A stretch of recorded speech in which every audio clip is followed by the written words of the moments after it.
Hey, what's up, traders? Trader Tim here from eminimind.com doing a trade recap for September 26, 2019.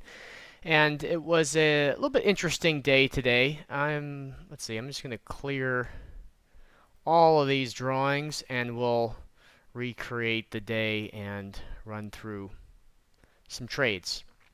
So we opened inside day, which I'm always a little bit more leaning towards range bound if we open within the prior day's range and we don't move out of it quickly. Yesterday's range was almost 40 points, so that was a decent size.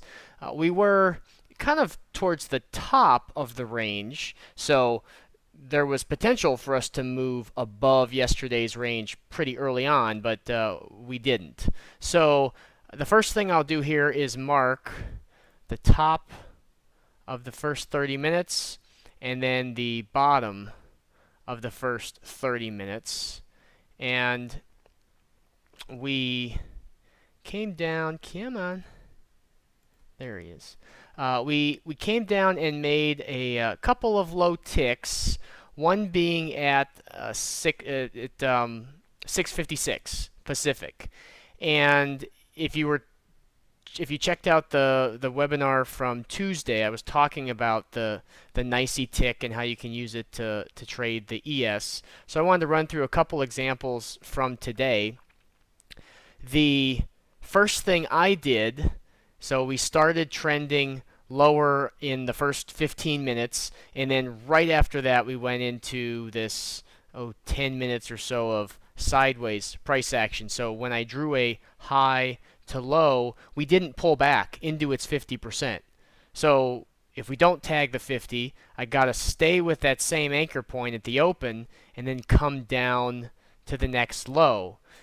Before we come up to this 29.81, the 50%, we had a low tick down here at 56, right here on the nicey tick, and it occurred, the low tick occurred at the exact same time as the low price.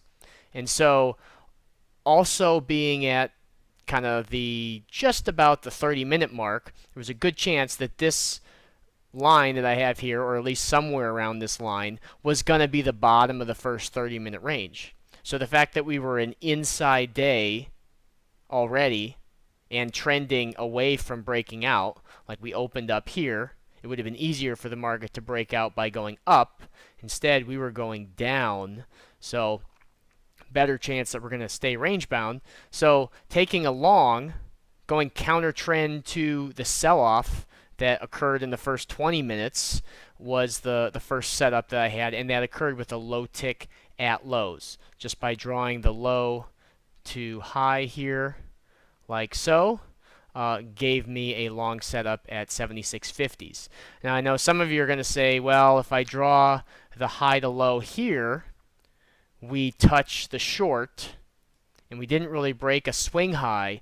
And this is where, this style of trading, retracements, this is where all of that experience and just past time in front of the screen really comes into play. And it's a little frustrating that, when I talk with traders or when I'm in the doing the weekly trading sessions, it's hard to convey some of those thoughts and almost like gut instincts, if you will, into, okay, why would I want to take this trade here versus in another situation I might pass? A big part of it has to do with the nicey tick having a low tick at lows and at the bottom of the first 30-minute range.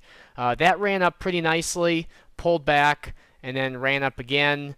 And if you were to just trail either the 50%, like trail the next retracement, kept you in for a good 4 points or so. I don't typically do a full halfway back to trail. If I'm going to trail the 61.8, I'm going to draw up the next setup and then the next setup after that. So afterwards, the next setup that occurred was right at the halfway back of the day short. And I don't take these with a blind limit order. Like I don't put a resting order here. Oh, one thing I should also mention, when we're coming up into a 50% retracement like this, the big halfway back from the day, it's okay to put a target out there, or to, in this case, one thing I did on a portion of what I had left up here, I got really tight with my stop. So I used the swing low, the 61/8 here. They both kind of lined up pretty close. And then as we came up here and started trading into this 50 of the halfway back short, I just tightened my stop underneath each candle's low, figuring, well, if we reverse here, I don't want to give back 3-4 points. I want to be out pretty tightly. And I left one contract to trail conservatively below the next 61/8, because breaking this 61/8, breaking the last retracement in the series of retracements up to the larger short would be the failure point, and then we could set up in a series of shorts. So take a minute to process that, rewind it, but that's a concept that happens all of the time. So we traded at the larger halfway back. In this case, the next long didn't break at 61/8 on this little pullback.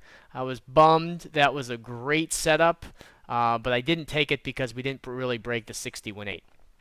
So, but I did get out of the short there, and then I tried to draw up the next retracement.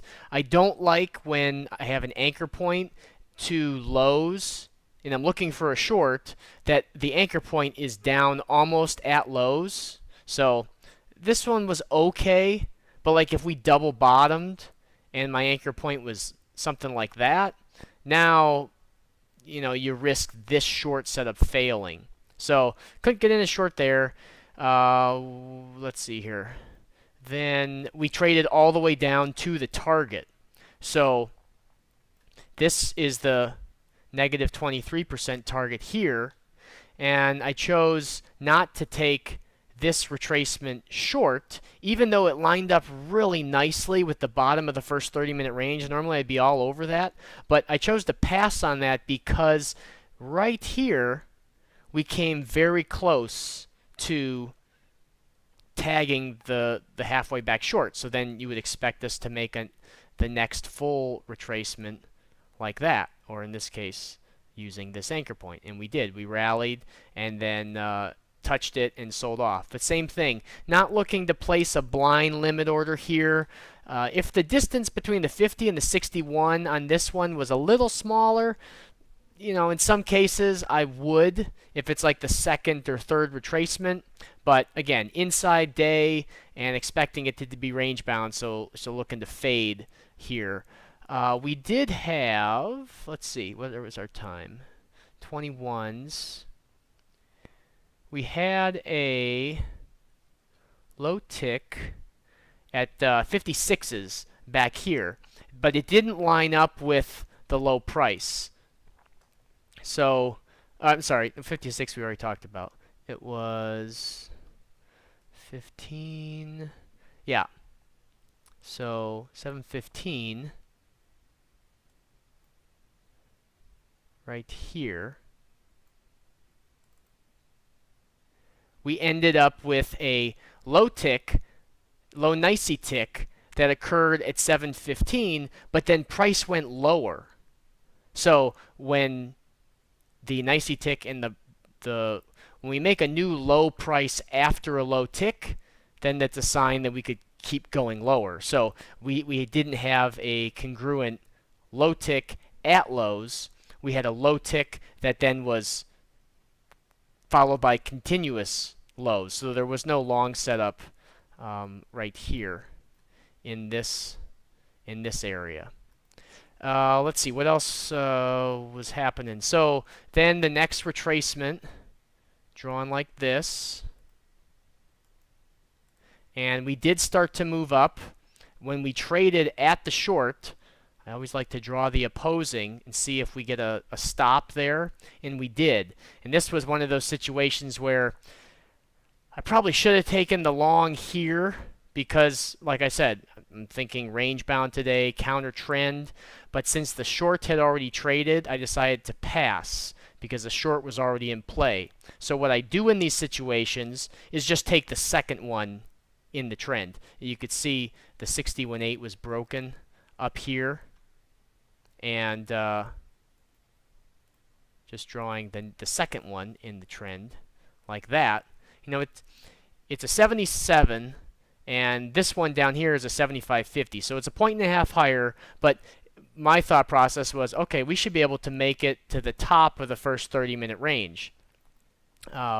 We didn't, but we went, another couple of points. So it got a first target hit, made it to the negative 23% target, and then drawing the third retracement in the series like this, we had a bounce off the 50, and then we rolled over and had a little bit more decent sell-off. Whoops, don't need that. From this swing high right before we started to sell off down to lows. And that sold off pretty nicely. It was a little, the swings were a little deep, so we traded at the 50, really clean. It was a little bit above the bottom of the first 30-minute range, but because we just had a failure, taking a trade in the other direction is usually a good play. And so shorting, got a first target hit, didn't make it to the negative 23 just yet, letting it bounce, and then if you trailed the 61.8 here, you would have been taken out. I tend to be a little more conservative with my stop placement early, as most of you know, kind of giving it some wiggle room. So I was able to catch the leg down here, and then I got taken out just above this area by drawing. I drew up the next retracement. That was a little bit far away, so I just used this swing high here. And that's another one where we've got kind of a range-bound area within a range.